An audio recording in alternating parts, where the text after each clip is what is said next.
Avengers Infinity War. This will be part 2 of my video series talking about it.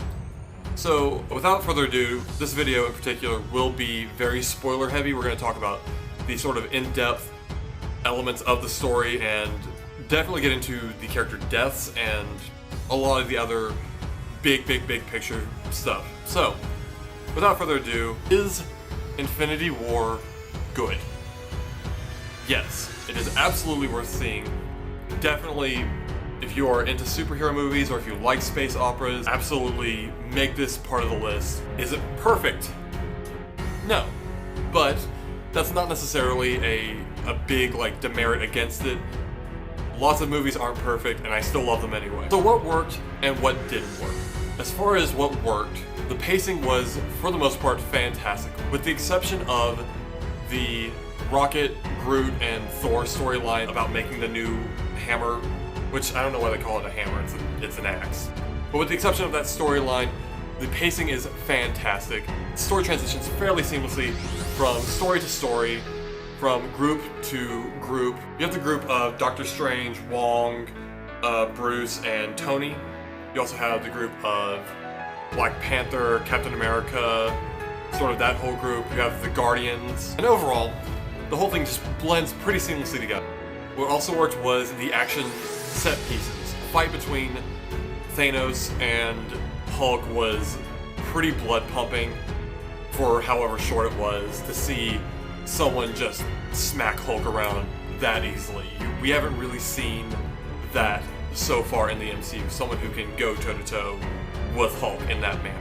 The battle between Iron Man, Doctor Strange, and the first two heralds for Thanos was also really good. The battle between Thanos and everyone on Titan was fantastic. And of course, the sort of piece de resistance was the big battle in Wakanda against all of Thanos' forces. Just fantastic. You got to see every Avenger really have a moment to shine, including Black Widow, Scarlet Witch. Thor especially had just a huge moment. Another element I really enjoyed with the Russo brothers and their storytelling is that it's very reminiscent at times of Akira Kurosawa, who's absolutely one of my favorite filmmakers of all time. And you can see a lot of that influence, especially in stuff like Seven Samurai, one of my favorite movies of all time. But there's a lot of elements of how that story is structured versus how Infinity War is structured, and there's a lot of similarities and there's a lot of matchups there. But I just really enjoyed the nods to it. A lot of the acting was also very well done. I felt the big moments felt big, and the little moments also felt little. The interaction between Gamora and Star-Lord, the moment with Thor sort of talking to Rocket and Groot, you could see the regret, you could see the fear. I also really liked how the movie sort of encompassed really what each character is and how they sort of fit into the Marvel Cinematic Universe. You have Doctor Strange sort of handling everything mystical and very otherworldly as far as magic and other dimensions go. And then you also have Tony handling the technology aspect of it, especially when they're on the ship going to Titan. The Guardians have all the really good comic relief moments. Especially Drax being invisible is just comedy gold. Absolutely great. I love Dave Bautista in that role. He is fantastic. He is never disappointed as that character. Thor also brings a lot of the high stakes in his character, combining the technology and the sort of otherworldliness into a godly character, which was really cool. Seeing him wipe out just fields of enemies in the final battle was really cool. Seeing him plant his axe in Thanos' chest, fantastic. Really great sense of just accomplishment, just seeing that happen.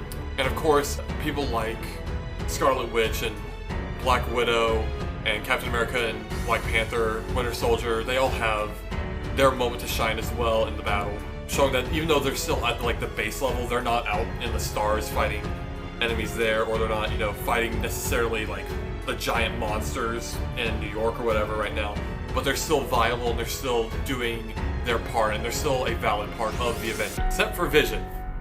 Vision kind of sucked in this movie. Just a shame. Now you can argue, oh, well, he was injured. Boo. So there's a lot of good stuff to this, but it is not a perfect movie. So what didn't I like? I think I mentioned it previously, but the storyline with Thor and Rocket and Groot was kind of bogged the pace down a little bit, and I felt it didn't really fit in all the time, but it still had its place in the movie, which I know is very contradictory for me to say, but whatever. Also, I was not expecting Peter Dinklage to show up in the movie. Like, I'm not going to complain, but it felt more weird, rather than like, oh hey, Peter Dinklage. It's more like, why is he in this movie? It's not a bad thing per se, it was just, it kind of caught me off guard, and it was just kind of weird. The story does get a little muddled at times, for what little story there is, really. The story is primarily about Thanos, which is not, again, not necessarily a bad thing. It shows Thanos in a more sympathetic light, while also showing that he is a genocidal maniac. There's the idea that Thanos could easily snap his fingers and double the amount of resources in the universe, but I'm glad that they didn't do that, because it isn't true to his character. I think deep down he actually does enjoy the killing, he enjoys the genocide. So it makes more sense for him to snap his fingers and now half the life in the universe is gone. I think he sees that as a more viable option because he, whether he knows it or not, actually really enjoys the killing and really enjoys the genocide and sees himself as this martyr type character because he's willing to do the things that no one else is, and he enjoys that secretly. So I kind of wish that they had hit on that a little bit more personally. But overall, I had a great time watching this movie. Julie and I had a great time together. It is absolutely worth the watch. Really, really enjoyed it. Didn't. I absolutely encourage anyone who enjoys comics to see it, but you probably have at this point, so I don't know why you're listening to me. So now the other half, sort of how I want to take this video, is sort of more speculative, again talking about the future. The main question I really want to ask is, where does Marvel go from here? Now, according to the end credit sequence, or the sort of the post-credit sequence, we see that Nick Fury and Maria Hill have both been evaporated by the Infinity Gauntlet, and we see that he drops a pager that eventually buzzes the symbol for Captain Marvel. The Captain Marvel movie, which is going to be more of a prequel to the entire MCU, comes out in, I believe, like January of next year. Very excited for that. Again, I've talked about that before, but Captain Marvel is one of my absolute favorite superheroes. She's hilarious, and she's just super freaking cool. I love Captain Marvel. I'm really excited to see this movie. Now, continuing on with this, obviously we know she's going to join in the fight against Thanos, but more importantly is, how does Ant-Man and Wasp fit into the story, and where was Hawkeye? I assume Hawkeye is probably going to show up in Ant-Man and Wasp at some point, which I'm very excited for that movie to come out later this year. I've already got my tickets planned and everything. I love the original Ant-Man way more than I thought I would. So are we going to see evidence of Thanos' work in Ant-Man and Wasp? And where does it take place chronologically? Does Ant-Man and Wasp take place at the same time as Infinity War? Or does it take place before, or does it take place after? Are we going to see the sort of effects of a world where half of everything is gone?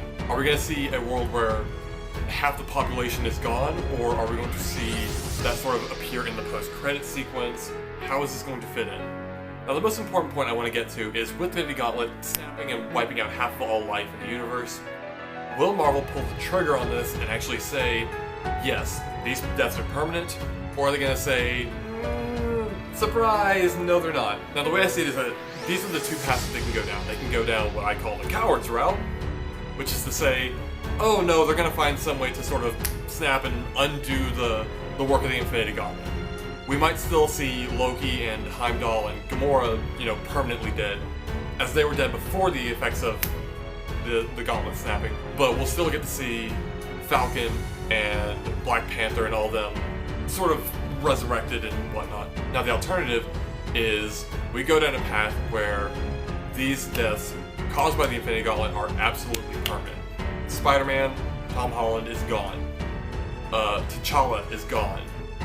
All these characters are just gone, permanently dead from the universe, and now we have to work forward, which I kind of like better. Don't get me wrong, I loved Chadwick Boseman as Black Panther, I loved the Tom Holland Spider-Man, I loved Winter Soldier, Falcon, I loved pretty much every character that died, especially the Guardians of the Galaxy. I was devastated, especially by Drax and Mantis dying. That killed me. However, it would be a really, really, really bold move for them to move forward and say, no, these deaths are permanent, because there would be so much more weight to it.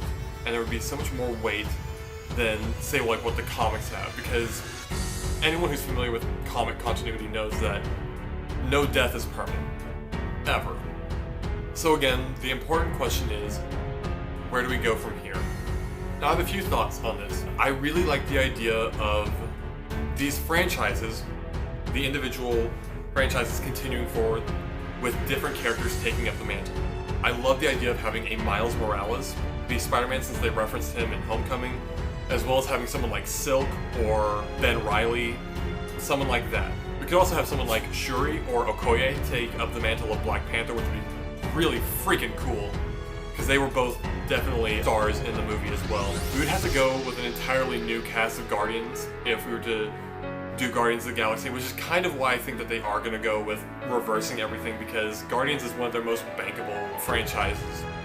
And I don't think they're going to completely pull the plug on more Guardians movies because they're making too much money off of it. Oh well.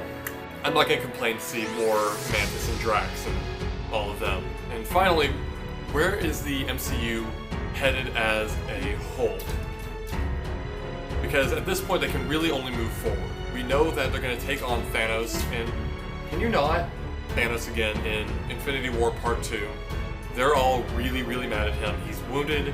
He's going to die in the next movie. It's just an inevitability. But the MCU is not stopping anytime soon, so where are they moving forward at this point?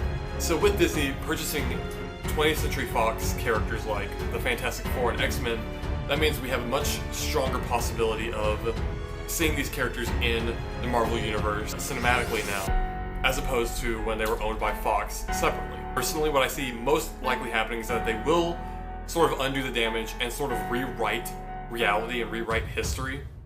And this is going to sort of give them an automatic buy-in to have characters like Venom appear, to have characters like the Fantastic Four, and have the X-Men. Which means that Avengers 5 is going to be like 8 hours long, and I'm going to sit through all of it, and it's going to be great. However, the way sort of movies like this work is that there has to be a big bad. And with Fox being purchased by Disney, this leaves room for two really, really good big bads to show up. The first of which being Galactus, his only movie appearance so far being in, I think it was Fantastic Four 2, maybe? The one with Silver Surfer. It's really bad, don't watch it. But we see like a vision of Galactus, which could have been really, really cool, but it wasn't. So now we have a chance to do it over, which is really, really good. And the MCU has not failed in terms of creating really good big bads so far. I personally loved Ultron, even though no one else did. Now the other option for a big bad that we have is someone like Dr. Doom, who I personally really, really love as a villain. He is deep, he is well motivated, and he's sinister, and he's just cool. He has cool powers, he has an entire army at his side. He's just cool. He's just a cool villain, and now that we have a chance to actually really do some good with him in the MCU, I'd love to see him be like the next big bad after Thanos. Additionally, we have a chance to actually have a really good actor playing him, whereas in the past we've kind of gotten, you know, sort of like D-list, E-list level actors, and now we have a chance to actually really cast someone who could do like a really good job with it. My personal pick would be Dan Stevens, who you might know as Matthew Crawley from Downton Abbey. He is handsome and charming, but I could see him playing someone very dark and very sinister, but also having a strong, charismatic presence that you wouldn't expect him to be a villain, which to me makes the best kind of villain. So anyway, that is my finale talking about Avengers Infinity War Part 1. I look forward to making my video about Deadpool 2 coming later this week. I'm really looking forward to this movie. I've been expecting it for a long time. I have really high expectations. Hey, do you want a shameless plug? Do you like Shakespeare and are in the Wichita area? Then come see me in the Wichita Shakespeare Company's production of Antony and Cleopatra. I will be playing Octavius Caesar, a tall, dashing villain. Our show dates are going to be June 9th through the 25th. Information down in the description below. I look forward to seeing all of you there. Have a great night.